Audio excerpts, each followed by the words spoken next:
What up YouTube, I am back with some more all-out war content, this time covering how you can help your faction without fighting. The first thing you can do is construct chariots. Your faction leadership can queue them up, then you can come to the armory here, and when you open it you can just click the little green button and it'll put an icon over the armory in your faction's main holding. You just click on that, send the armies there, and then they'll give 10 progress per second towards the chariot. The next thing you can do is transporting resources. You will need a chariot capable of carrying resources for this, and then you just send the army that you want to pick up the resources to the warehouse where you want to get them from, and you send those armies to wherever you want to deposit them. Just like in GB, you should listen to where your faction wants the resources. In this case, I will be sending them to a military city because they function like fortresses in Glorious Battle, and you can deploy armies from there.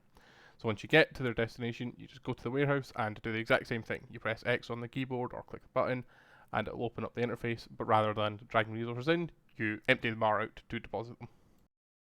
And then either your faction leadership can spend these resources on building upgrades for the city, or in the case of military cities, people can deploy armies from there. Next, you can use construction.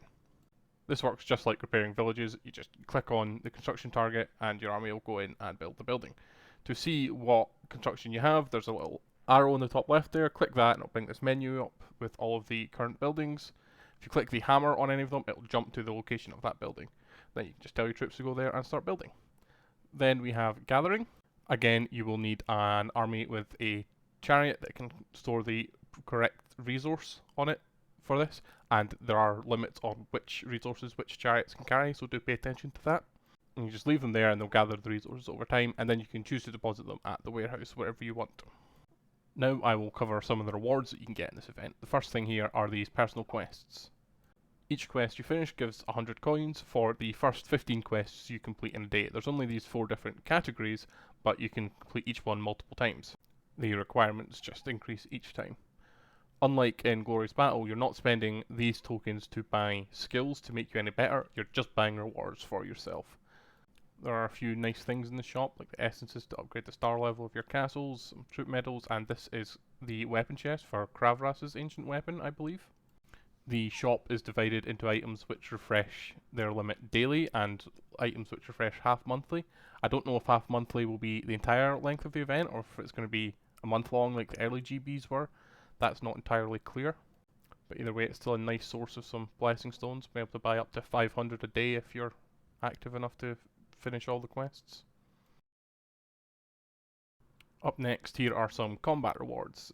You can get these by these ones you get from killing enemy troops, and there are some rewards for healing allied troops as well. To do this you have to be a logistics march and have the correct chariot to enable you to heal allies. These can give you some locking stones, they can give you these relocation stones that let you teleport back to the main city from anywhere, and they can give you these waters of revival. These let you instantly heal commanders which are injured in battle, otherwise they're out for, I believe it is 30 minutes in this test version. Again, that could be different in the live version.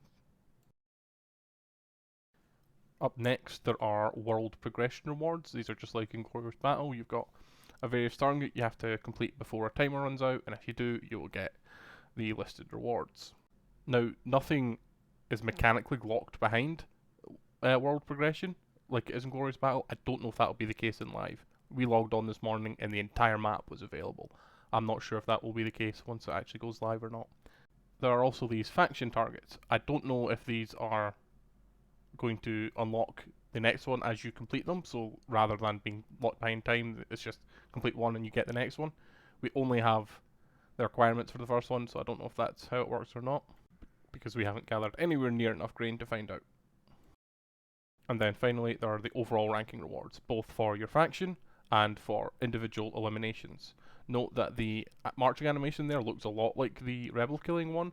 It has a different name and the bonuses aren't listed, so I assume it will be different. Remember, this is a beta version though, so all of these rewards are obviously subject to change, but this is a nice source of locking stones if it stays as is. It's worth mentioning that faction ranking is not based on what you hold at the given moment, because it's on kingship, which ticks up over time based on the buildings that you hold. This one gives 10,000 per minute, for example. So that is basically it for the basics of this event. Thank you for watching, and please let me know if you've got any questions. I'll see if I can find answers for you.